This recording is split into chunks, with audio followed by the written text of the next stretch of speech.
जो लोग आय दोगुनी की बात करते थे, आय दोगुनी नहीं हुई। किसान का लाभ छीन लिया इन्होंने। जहां पर नौजवान अभी अभी सड़कों पे था, आरओ एआरओ की नौकरियों को लेकर के वो धरने पे बैठे थे, वो री एग्जाम की मांग कर रहे थे। ये कैसी सरकार है जिसमें हर पेपर लीक हो रहा है? बीजेपी हटाओ, संविधान बचाओ। ये केवल मदरसे बंद नहीं कर रहे हैं, ये संस्कृत के विद्यालय भी बंद कर रहे हैं। भारतीय जनता पार्टी केवल एक समाज की दुश्मन नहीं है, ये देश को दुश्मन है। देश की प्रत्याशी बहुत जल्दी घोषित हो जाएंगे और चुनाव की तारीख आते आते जनता भारतीय जनता पार्टी को हराने के लिए तैयार मिलेगी।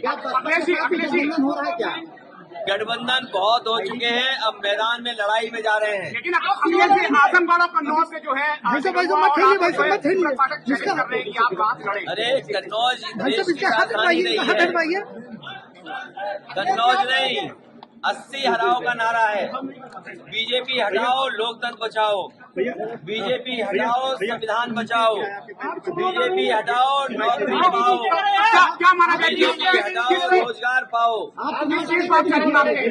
ये चुनाव में लड़ाई जाता है। चुनाव इसीलिए आते हैं कि लोग लड़े चुनाव।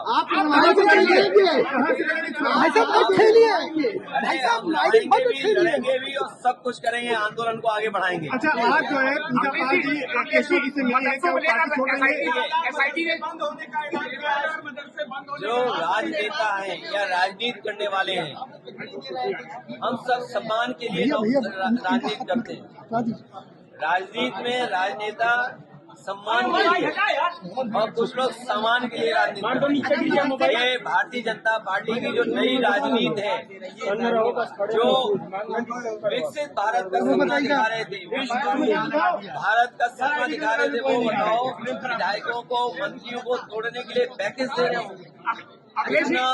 सर्वे से थोड़ा आइडेंटिटी कर लीजिए, थोड़ा सा बचाने के लिए इंडिया गठबंधन एनडीए परिवार को जिताए, यही आह्वान समाजवादी हमारे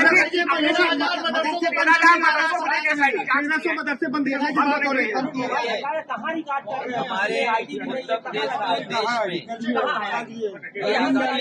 संस्कृत पढ़ाई जाए, मदरसों में पढ़ाई उनके हिसाब से की जाए। मदरसा बोर्ड है और जिन परिस्थितियों में संस्कृत बोर्ड बना होगा, संस्कृत विद्यालय बने होंगे, ये केवल मदरसे बंद नहीं कर रहे हैं, ये संस्कृत के विद्यालय भी बंद कर रहे हैं। जो सुविधाएं नेताजी ने, समाजवादियों ने संस्कृत के शिक्षकों के लिए, गुरुओं के लिए या संस्कृत की संस्थाओं के लिए दिया था, उसको भी छीन रहे हैं। भारतीय जनता पार्टी केवल एक समाज की दुश्मन नहीं है, ये देश को दुश्मन है। देश की जो पीडीए परिवार जुड़ा है, ये किसका हाथ है भैया? हाथ हटाइए। इंडिया गठबंधन और पीडीए परिवार देश में परिवर्तन लाने का काम करेगा। जो लोग 40 या 400 पार की बात कर रहे हैं, ये इंडिया गठबंधन और पीडीए परिवार मिलकर के इन्हें 400 पर हराने का काम करेगा। आज किसान के सामने संकट है। जो लोग आय दोगुनी की बात करते थे, आय दोगुनी नहीं हुई। किसान का लाभ छीन लिया इन्होंने। और इलाहाबाद से बेहतर, प्रयागराज से बेहतर कौन जानेगा? जहां पर नौजवान अभी अभी सड़कों पे था, आरओ एआरओ की नौकरियों को लेकर के वो धरने पे बैठे थे, वो री एग्जाम की मांग कर रहे थे। उन्होंने, प्रशासन ने, सरकार ने दबाव बनाया, लेकिन मैं बधाई देता हूं छात्र नौजवानों को जिन्होंने री एग्जाम कराकर ही अपना आंदोलन खत्म किया है। ये कैसी सरकार है जिसमें हर पेपर लीक हो रहा है? ये पेपर लीक नहीं हो रहा है, ये सरकार जानबूझ करके लीक कर रही है।